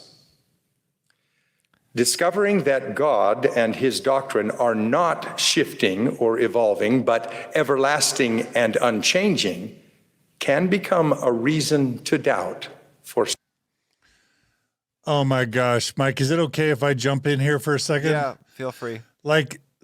So first of all, the fact that he just made the assertion that the Mormon doctrine is everlasting and unchanging. Have we done an episode on LDS discussions about all the different fundamental core Mormon doctrines that have changed? Because if we haven't, we need to add that right now. Have we done that? We haven't done that. Might be one to add for later too. Okay, so it definitely is a good one to So examine. Mike, will you right now annotate that on our list of new LDS discussions topics we got to cover? I'll add it to the spreadsheet because there's a really important changing doctrine. I'm adding that right now. There's a book by Charles Harrell. Charles Harrell. He was a BYU professor at the time. Yep. This is my doctrine. There's a Mormon story. There's a book about it, and it's called "This Is My Doctrine: The Development of Mormon Theology." There's also a Mormon Stories episode, and I think at some point, Mormonism Live or Radio Free Mormon have interviewed this guy. But it's basically a book that goes and shows all the different ways Mormon doctrine has changed in critical, crucial ways over the years. I just want to say that's just such a canard. It's so outrageous that they're still pulling that out. The second thing I want to say about this dude, Kyle McKay, is that it's a conspicuous cult tactic or tactic of a high demand religion to try and use the emotion, that's the E in the bite model, to invoke Satan and to pair Satan with doubt is clearly a tactic to make people terrified or afraid to doubt. It's manipulative. It's gross. and the church needs to stop it. He's got me upset now, and that's what he's doing. Invoking Satan is that with vulnerable young adults who have been curated to fear and to trust church authority. He's now saying if you have doubts, Satan is going to get a hold of you. They do it in the Mormon temple ceremony. He's with Satan and Lucifer in the temple ceremony. He's doing it here, and it's gross. The final thing I'm going to just add is this is something that I referenced last episode as well. There's an amazing book called Doubt, a History by Jennifer Michael Hecht. It's subtitled The Great Doubters and Their Legacy of Innovation from Socrates and what? Will somebody tell me what word comes after Socrates and Nemo or Mike? Jesus. Mike. From Socrates and Jesus to Thomas Jefferson and Emily Dickinson. And if I can just read her description of this book. This is an account of the world's greatest intellectual virtuosos who are also humanity's greatest doubters and disbelievers, from the ancient Greek philosophers, Jesus, and the Eastern religions to modern secular equivalents, Marx, Freud, and Darwin, and their attempts to reconcile the seeming meaningless of the universe with the human need for meaning. We doubt, and we doubt to our own success as a species. Doubt is a virtue, not a vice. And no one should know this more than Kyle S. McKay, because Joseph Smith himself began the restoration, by the church's own account, by doubting the Christian debates and theologies of the day. And when he quotes Jesus Christ as saying, doubt not, that can't be a more glib, I can't imagine a more glib interpretation of Jesus's own teachings than to say that Jesus was just universally condemning all doubt, because he doesn't provide any other interpretation. He's just saying, don't doubt. Jesus said doubt's evil. And that's so glib. It's so maddening. Somebody please rescue me from a raving rant. Well, I'll rescue you, John, Okay, by thank you. informing Thank the you. viewers that the reason I look unintelligent on this show is because John always steals my points, Exhibit A. I'm sorry. And now I'm left with nothing to say. I'm No, it's fine. sorry. You've made some really good points. Nemo, if you reiterate my points, it'll make me feel validated. Okay. Plus, repetition is a key to memory. So please repeat my points. Well, okay, so I want to start with the point you didn't make, and then I'll repeat your points through the course of it. He said that by acknowledging the existence of reasons to doubt, I'm not legitimizing them. Well, why did he call them compelling then?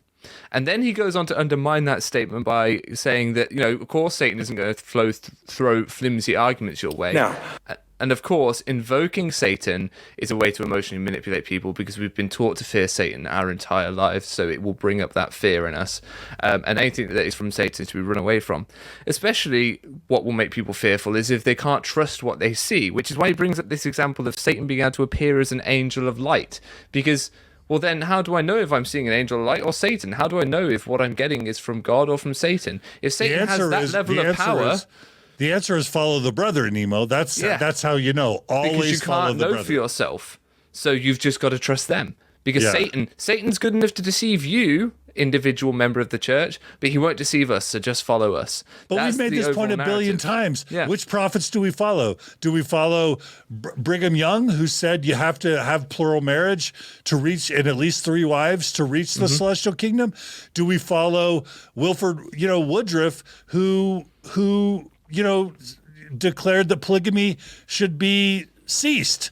Like, which prophet do we believe, right? The one that's alive, because a living prophet is more important than a dead prophet, according to Ezra Taft Benson. Do we believe then we don't Russell need M. to listen Nelson? to Do we Ezra believe Taft Russell M. Nelson, who said that the exclusion policy was doctrine, or the Russell M. Nelson that later unwound it? Yeah. Which do we believe? I believe both. Both at the same time, apparently. And you get a gold medal in mental gymnastics if you manage it. The last 2 points I just wanted to make about that, he says shifting sympathies and evolving values. He says that in such a derogatory way. But if God is God's not evolving, if these things aren't changing, then what's the point in a continuing restoration that Russell M. Nelson keeps harping on about and saying, you've just seen the beginning, take your pills, get your rest, even though loads of other people said the church had been restored. He's coming out and saying, well, it's ongoing. One of the biggest value propositions we talked about earlier of the Mormon church is ongoing revelation and a prophet that speaks to God. So out of all the churches that should be able to be progressive and change and non kind of rigidly conservative, you would imagine it would be the LDS church. That's what you have going for you. Sorry, my dog's moaning at me, so you guys carry on. No, I love it. Mike, what do you want to add? I just would point out just the simple fact that, as, I feel like I've said this a few times, but when you come out and you say, excuse me one second, and you come out and you say, did you really think Satan would be that powerless against you? And you're talking about how he can impersonate angels of light. It just, as Nemo said, it's like, well, that's the same crap you heard from Joseph Smith, where someone would say, Joseph, or Hiram Page gets revelations off of his own stone in a hat.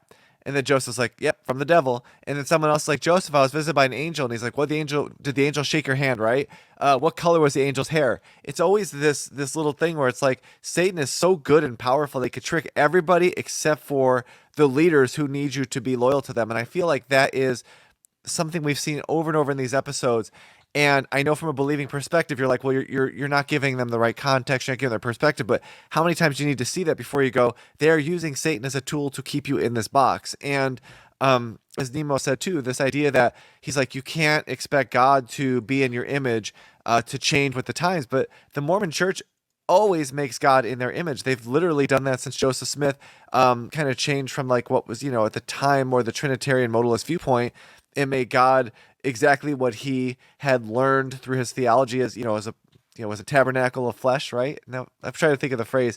And then the idea that we obviously paint Jesus in certain ways, we paint God in all these different ways that the Mormon church envisions them. So they're doing the exact same thing that the church historian is telling that people we can't do. And I just feel like it's one of those appeals to authority. It's like, ultimately it's like, well, I'm having doubts. And then all of a sudden they go, oh, don't doubt those. Okay, well, can you give me some answers? And it's like, no, just trust me. And that's not the way an organization that has confidence in their claims would act, especially the church historian who has access to more information than anyone else.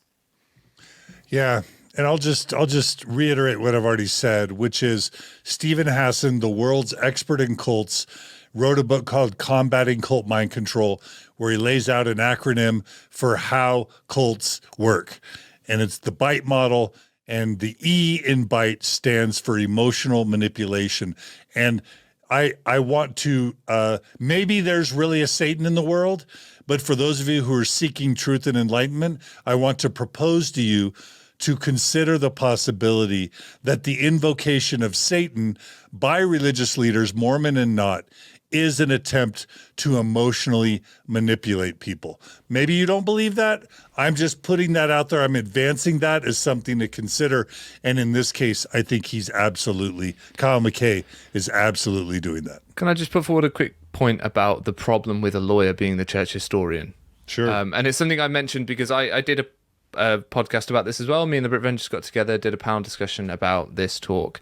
And one of the things that I said was that the problem with having a lawyer as a church historian is that while the skill set of a lawyer and a historian do overlap, i.e. they both examine evidence, it's what they then try to do with that evidence that's very different. Historians, when they examine evidence, try and come to an objective analysis of what occurred.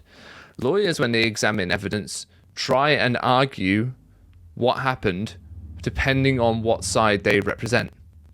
And it's a big difference between the two, and it's really important because it shows you why the church would want to use lawyers rather than actual historians, because lawyers will fight the side of the church and use the available evidence to further the church's cause as though the church were their client, rather than just looking at the evidence and giving an objective view of what the evidence, what story the evidence tells. Yeah. Thanks, Nemo. All right, Mike, are we ready for the next slide? Yeah, I just would say with Nemo's comment that is absolutely the reason that they use use lawyers for historians, because historians, they want all the information because they want to get to the truth. Being a historian is not about, trying to privilege one side or the other. It's about what happened. Whereas a lawyer is going to take the approach of an apologetic approach, which is what Kerry Muhlestein says, where this is a church historian who's not saying, I want to know what's true. They're saying, I want to know what's faith promoting that I can let out to the public. And that is another way that you're controlling information over the people that you're then using your authority as a church historian to say, oh, I know all of this stuff. It's not a big deal, but I'm not going to show you what it is. I'm going to tell you there's reasons to doubt. I'm not going to tell you what those reasons are. And that alone should be a red flag when people are like, yeah, there's compelling reasons to doubt this church. And then they're like, and those are, and they don't tell you a single thing. And I think that's a red flag for anyone that should say, this guy is hiding something from me. And as Nemo points out, it's by design. There's a reason that a lawyer is a church historian and has been, I think, since Leonard Arrington. So this is not a coincidence. It's not an accidental choice. This is a deliberate choice by the Mormon Church to have a lawyer as a historian so they can protect the church above all else. Yeah, and for those of you who are new to these Mormon discussions, you need to learn the story of Leonard Arrington, who was the last professional historian, as far as I know, to have been hired as official church historian. Maybe the only one, because prior to him, it was like Howard W. Hunter, who was an attorney. And before that, it was Joseph Fielding Smith forever. And before that, it was like B.H. Roberts, who was not a trained historian. But they did hire one credible professional PhD level historian, Leonard Arrington. He served from 1972 to 1982. He was called a church historian in General Conference, but simply as a faithful historian producing faithful history, that caused so many problems at church headquarters that by 1982, they quietly released him and did not release him in General Conference. And since then, they've only hired attorneys since. This is absolutely factual. Check out Greg Prince's book on the history of Leonard Arrington. Check out Signature Books, several books on Leonard Arrington. Check out Leonard Arrington's own biography called Adventures of a Church Historian. It was absolutely a book that was crucial in my unraveling of Orthodox Mormon faith and coming to an awareness of factual church history. It's really important stuff. All right, Mike, let's jump to the next slide. We spent a lot of time on that previous slide. Yeah, let's play the video first before we listen to, or before I talk about it. Actually, go back one slide, I think. Yeah, so let's listen to this one, then we can talk about it after. Okay, here we go. It was. And finally, there's Joseph Smith, mistake prone at times, just like the ancients. But God called and magnified him in the greatest restoration of truth ever. And what about you? If the truthfulness of this church, or the truthfulness of your beliefs, were judged by your errors, would anyone ever believe what you believe? Would there have been fewer mistakes, fewer messes if God had only restored his church and gospel through you? Yes. So what do we do with error? You can't hide or hide from the humanness of humans, but it is equally unproductive to seek out error and wallow in it by making it an emphasis of study. You will never come to know and understand the truths of God by studying the errors of man. Nor has God appointed you or me or anyone to be an ongoing arbiter of error in his leaders, scrutinizing every word or act of apostles and prophets to make sure they fit within our current understanding of correctness.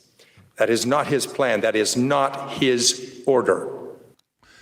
Holy moly. All right, Nemo, Let me you're at him. first. Let me. I feel. Go ahead, Nemo. Go ahead. I feel called out. I just want to let you all know that I have been called by God as an arbiter of truth amongst his leaders, and I will continue to hold them accountable. Kidding. So he started off with a tu quoque argument there.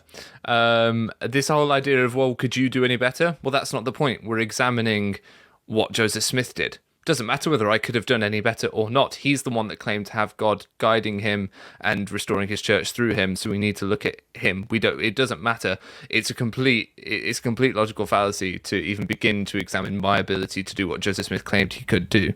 There's a quote: "Extraordinary claims require extraordinary evidence, right? Indeed, yeah. He's making the claim to have talked to God, so we don't need to meet some unreasonable standard of perfection. And often when I'm talking with one of the things I do at Thrive events, I'll talk to people about logical fallacies in conversation, and I'll tell people, don't get caught up defending yourself when you're discussing someone else, because if the discussion turns to you somehow, well, that's not what the discussion's about, so don't worry about it. Anyway, the other thing he said, don't study errors. You'll never come to know the truth of God by studying the errors of man. Well, that's the complete antithesis to improvement through self-reflection.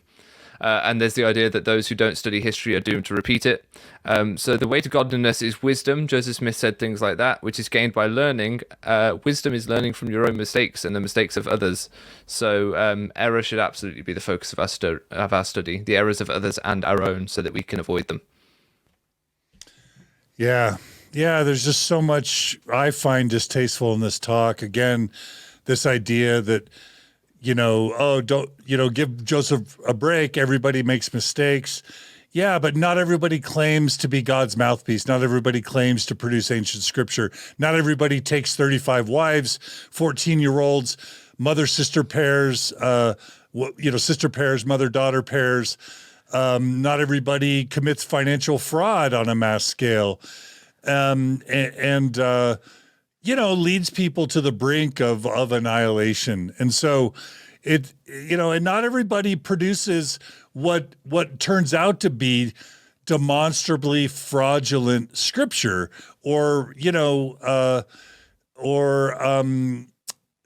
what's the word in college when you steal someone's work, like plagiarism. Like plagiarism. Not everybody commits plagiarism.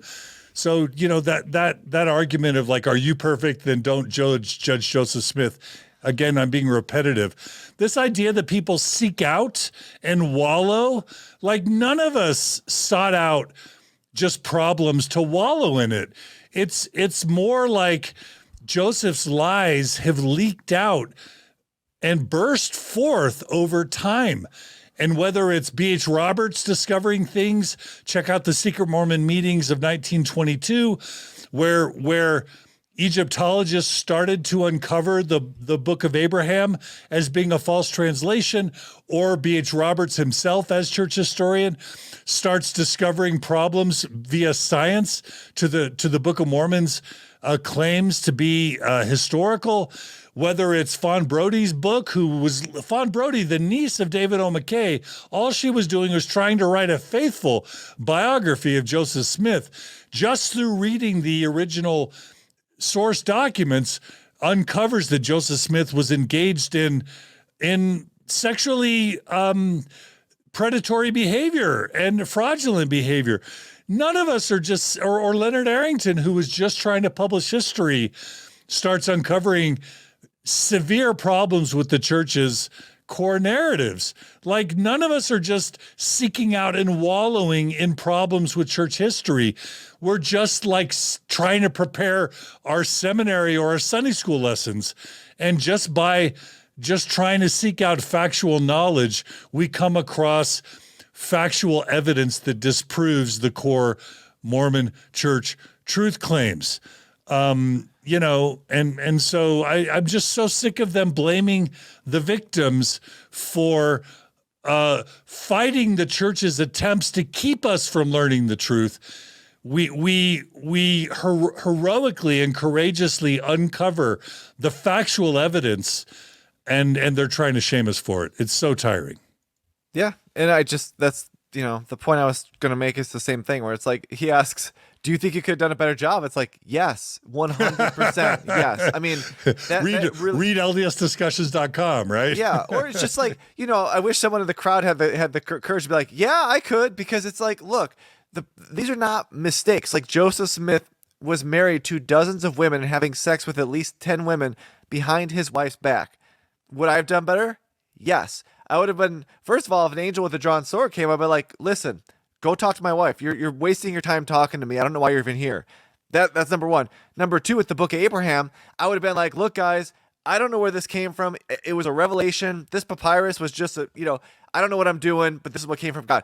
Joseph Smith made very testable truth claims. We can test them. They're false. Those are not scrutinizing mistakes. Those are not looking for the flaws. This is a church historian that is kissing up to Russell Nelson in his talk on doubts from 2 years ago. He's referencing all of these points.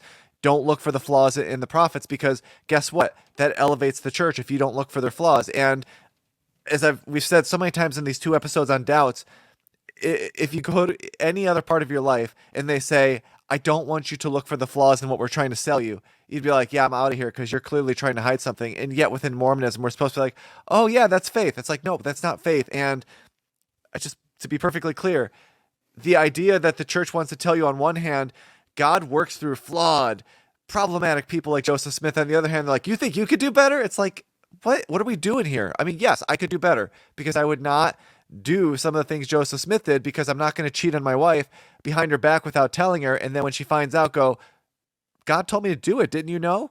I mean, like, that's the thing. We could look at DNC 132 as we did in our episode and show that it's historically wrong. It uses bad biblical scholarship. Joseph Smith broke every rule within it.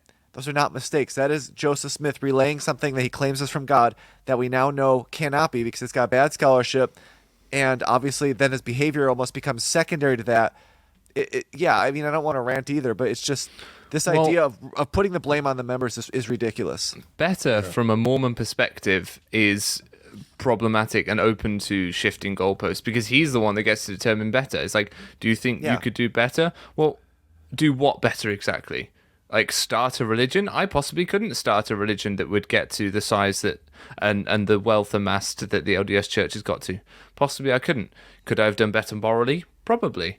These are there's so many shifted goalposts. You'd say, okay, I could do better than morally. Yes, well, could you get so many people to follow you? Oh, okay, well then maybe not. But then maybe John DeLynn could. He's got enough people to follow him on YouTube. So then he's like, oh, well, yeah, but it's got to be a religion. So there'll just be these shifting goalposts all the time. So you could never make that argument to him that you could do better, because better is defined by him.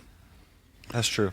Yeah, and again, I'm just going to say that a common cult technique is blame reversal, where if you have faith, if you put your trust in a church or a cult or a religion and it works out, they take the credit. But if anything goes wrong, it's always your fault. You're always blamed. And to blame Mormons who lose their faith over history or over the church's mistreatment of marginalized populations, they're the victims of abuse and misinformation. They are not the problems. They are not to be blamed, and it's outrageous that they're doing that. All right, so let's go ahead and go to the next slide. We're almost done here. Yeah, and you could play this one too, and we could talk about it after. All right, let's play it. This is the church historian says answers to doubts are not the solution. Brothers and sisters, I hope you realize that having perplexing questions that arise from reasons to doubt is not a problem. But please understand, finding answers to these perplexing questions ultimately is not the solution. The solution is a sure and certain foundation whereon if you build, you cannot fall. That foundation is Jesus Christ and his gospel, the fullness of which is found and taught here in his. What's wrong with that, Mike? It's absurd. I mean, like, this is just, he is taking the Dallin H. Oaks one, which, by the way, a lot of people, when we talked about the Dallin H. Oaks quote, that research is not the answer, immediately attacked me and said I was taking him out of context, and that's not what he meant. Here, the church historian is repeating it and making crystal clear, yeah, that's what they mean. To tell college students, you're in college to learn, to research, to study, to grow, that finding answers to your question is not a solution is one of the most... It's insane. Like, this is one of those things where you would think it was a parody of someone making a parody video of a church apologist, because it's so egregious to tell college students that finding answers to your questions is not going to be the solution to your doubts. It's just, this is just, it's, John, I don't know what else to say. It's crazy. Could you play the opening of that again, just until he says it's not the solution? Sure. Yeah. Brothers and sisters, I hope you realize that having perplexing questions that arise from reasons to doubt is not a problem. Okay, it's not a problem. But please Yeah. And then he says, but please understand that finding answers to these questions is not the solution, right? That's what he says. Yeah. But it's- did he say previously, not- doubt not, that Jesus said don't to doubt at all? Well, no, Like, no, but he's saying having questions, because they like to delineate between questions and doubts, right? Yep. They like to say questions are fine, but doubts aren't. But what's really interesting here, like for a lawyer, he's being really lazy with his words, because he's saying that having perplexing questions arising from doubts is not a problem. And then he goes on to say, but finding answers is not the solution. Not the solution to something that you said wasn't a problem. So why does it require a solution? What are you actually telling me here? He's trying to say that it's not the solution, but I shouldn't be looking for a solution because you've just told me it's not a problem. So it clearly is a problem. And you realize that we clearly feel it's a problem.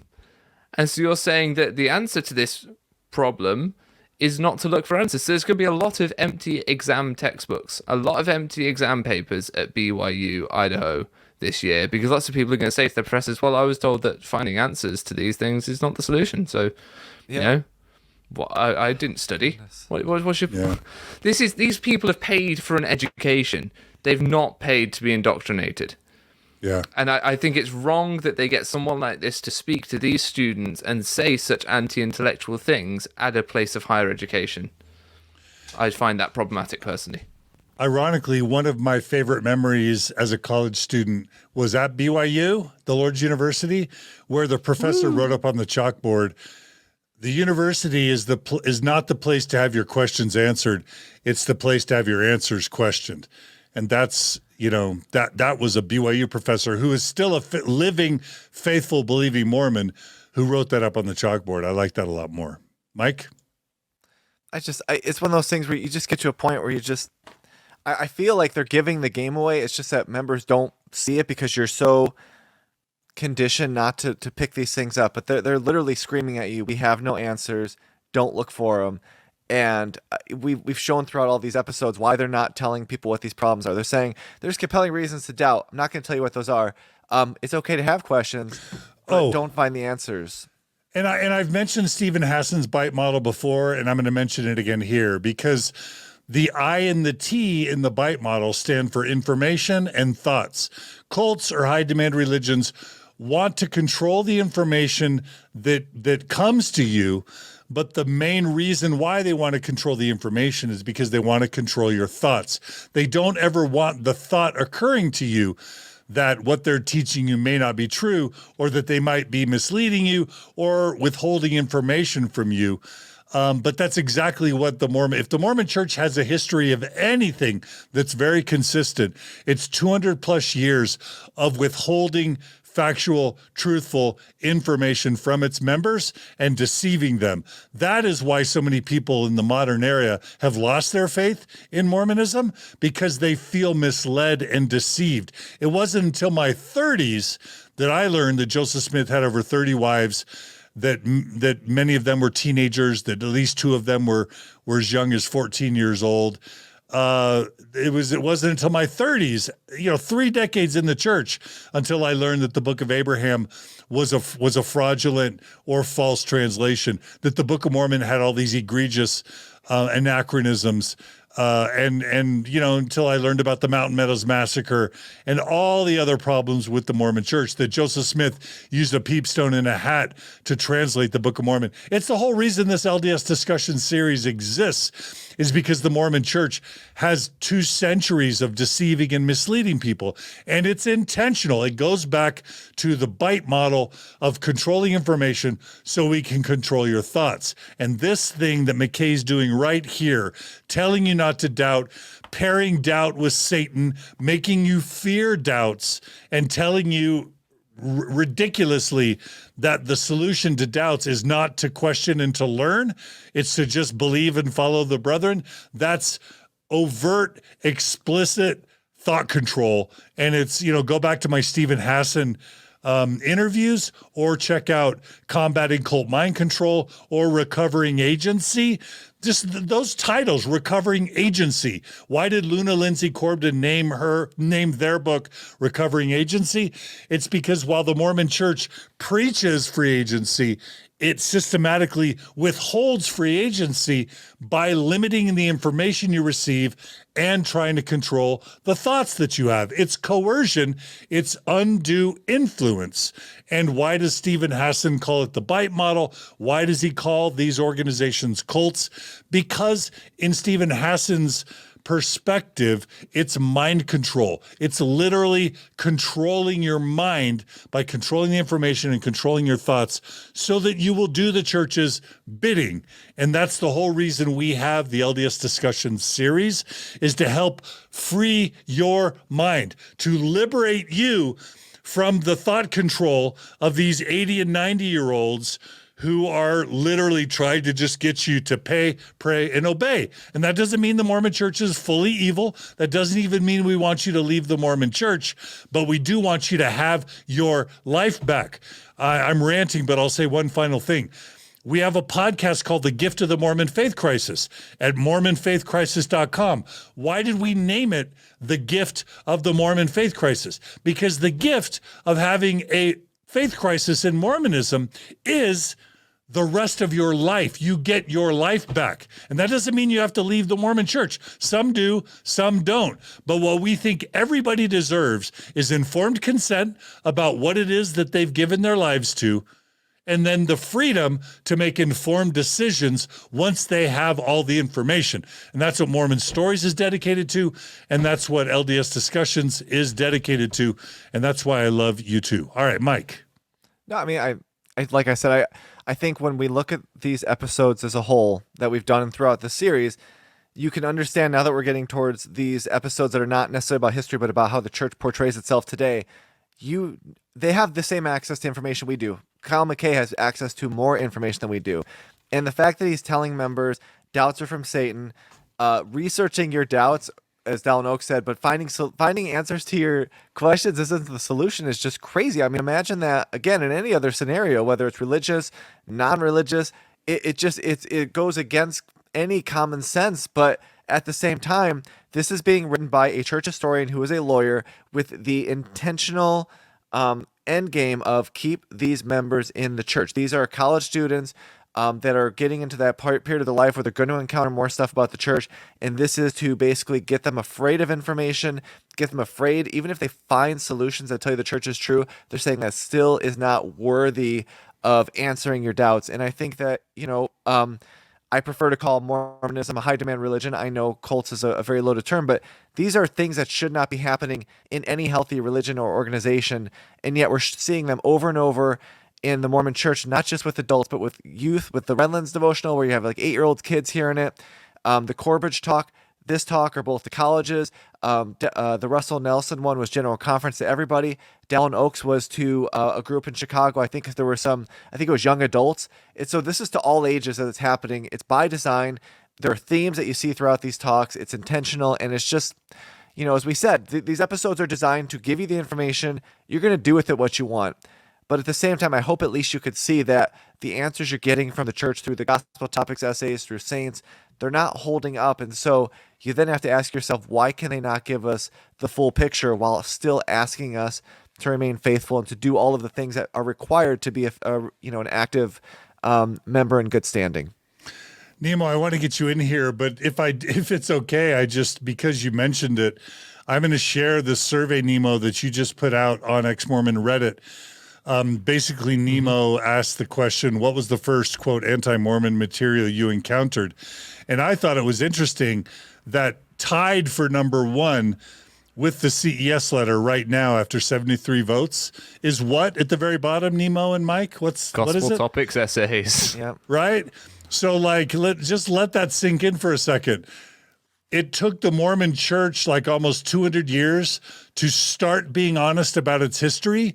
And so in 2014 or 13 or 14, it comes out with these gospel topics essays that just begin to speak honestly about things like the Book of Abraham, about polygamy, about the Mountain Meadows Massacre, etc.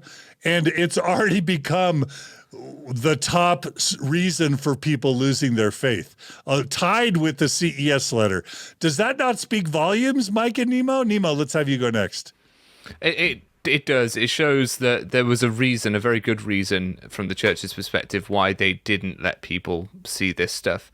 And because because that they had been perpetuating a narrative that this stuff contradicts. The contents of the Gospel Topics essays contradicts the mainstream narrative that they had been teaching. The Correlation Committee had put together church materials and church curriculum, or curriculi, I think it is.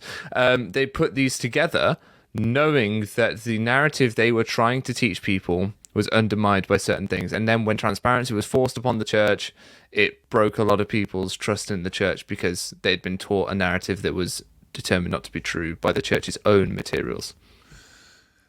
Mike, we really should have I'm going to add to the LDS discussions list just the church's hiding of history, a summary, because all the efforts that the Mormon Church has made to hide its history and to punish the truth tellers, it's outrageous. And we need to make its own episode, Mike, or people just won't see it from all the excommunications in the 1900s, it's like William Law, first presidency member, excommunicated for trying to reveal Joseph's polygamy.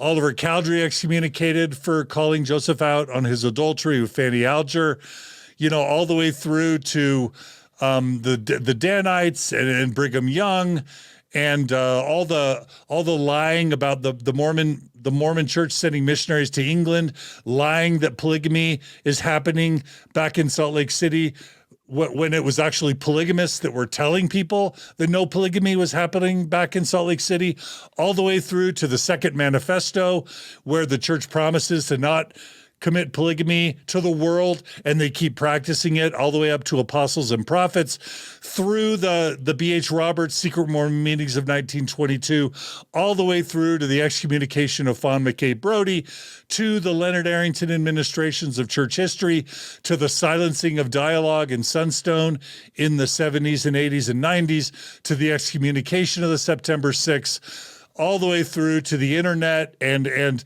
the excommunication of people like me and Bill Reel and others. Like, it's just exhausting and revealing how hard the Mormon Church has worked over 2 centuries to mislead and deceive its people, not to mention the way it's treated Gerald and Sandra Tanner and others. Yeah.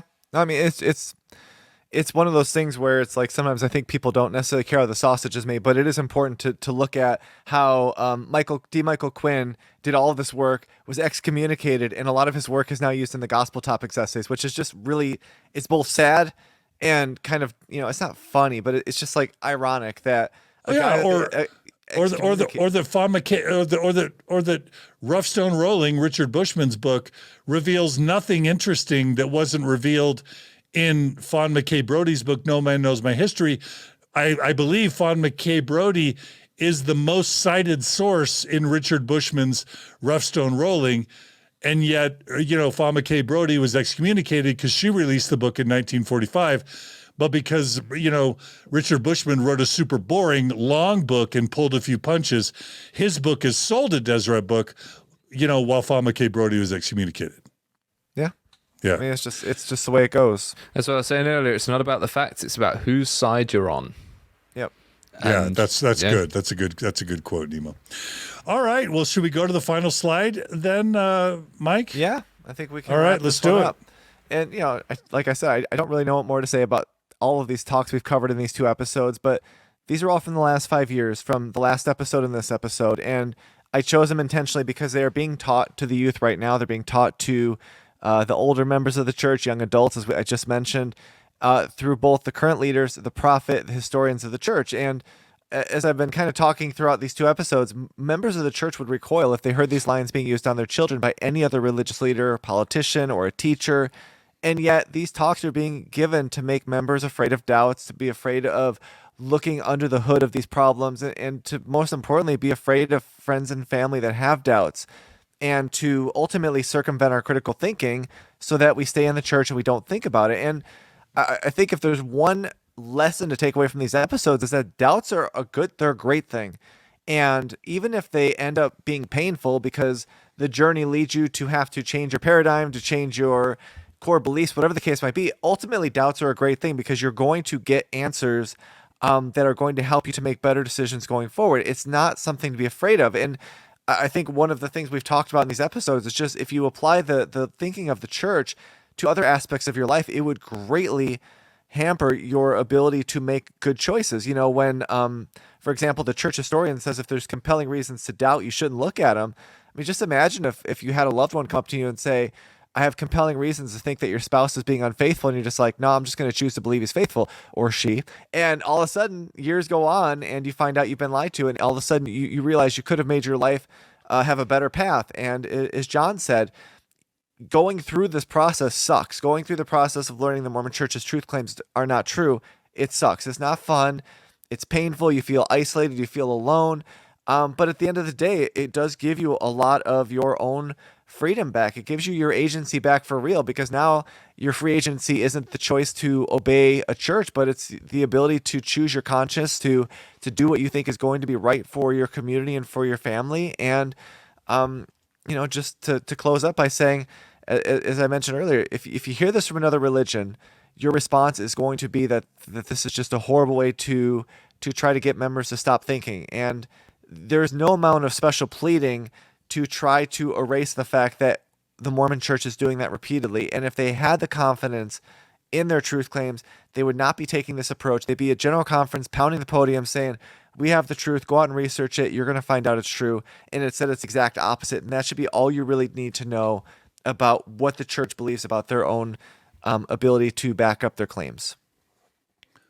All right, Nemo, you want to add anything?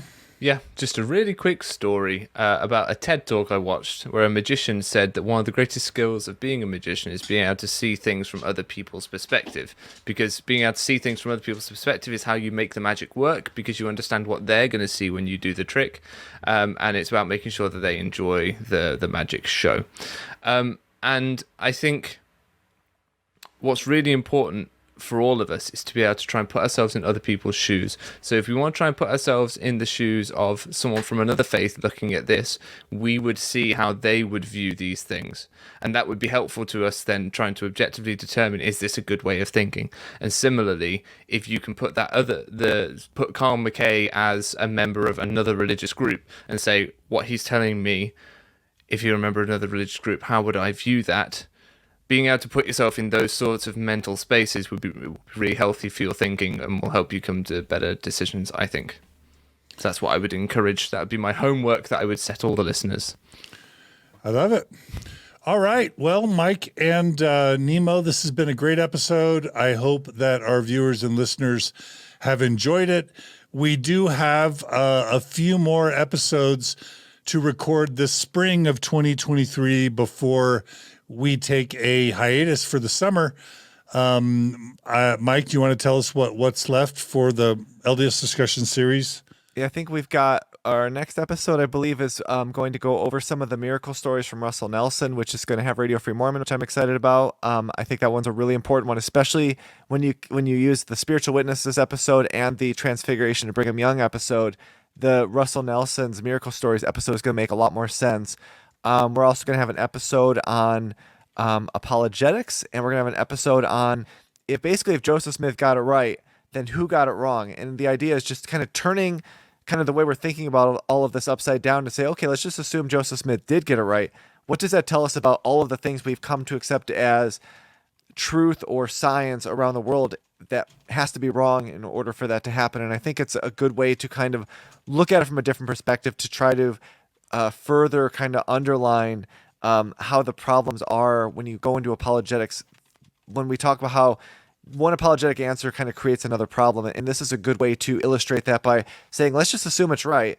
Then what else do we now have to change from our daily thoughts to make that fit? And there are a lot of things that would have to change. I love it. All right. Well, Mike, you've done a great job. And, as we tried to persuade you before this episode started, you've impacted the lives of tens of thousands of people in very, very positive ways. And so we really appreciate it, Mike. And I know my listeners and viewers will join me in thanking you for all your work so far. Well, like I said, I hope that's true. It's hard to kind of be able to know how many people are really being helped with this, but I think that hopefully this series has put a bigger spotlight on it, just because I know the website's gotten a lot of hits, but it's not anywhere near what this is. And so that was the goal, was just to put it out there. I think early on when people would email me and say, man, this was done in a way that really helped me a little bit more or differently than some of the other websites that were out there. I thought, well, okay, 'cause that's the way it helped me process it. So if it helps other people do it, that's a really cool thing. And, like I said, hopefully it lasts for a while. If I may, let me just end by encouraging everyone, if they've been helped by Mike and by LDS Discussions, to drop him an email at ldsdiscussion, singular@gmail.com. Sometimes when you're just working out of a bunker at an undisclosed location and you don't get the direct feedback, you just don't know the way that you're helping people. So if you love Mike, if you appreciate Mike, feel free to shoot him an email at ldsdiscussion@gmail.com and let him know what his work has meant to you. And while you're at it, you could also email nemothemormon@gmail.com, but also please subscribe to Nemo the Mormon YouTube channel, along with subscribing to the Mormon Stories Podcast YouTube channel, because that's how our channels grow. That's how we reach more people. And that's some good that you can do in the world. You can also donate to Nemo's work at donorbox.org/Nemo the Mormon. And you can donate to Mormon Stories Podcast at mormonstories.org, clicking on the donate button, become a monthly donor. We do pay Mike and Nemo for their work, and we would love your support to keep this series alive and to continue to offer Mormon Stories Podcast to those who need it. So thanks so much, Mike and Nemo. You're both the best. Thanks to all our viewers and listeners and everyone who works behind the scenes, including Maven and Julia and Gerardo and our board of directors and everyone else who makes all this stuff possible. We couldn't do it without you. Please be good to each other, be kind to each other, and we'll see you all again soon on another episode of Mormon Stories Podcast and on LDS Discussions. Take care, everybody.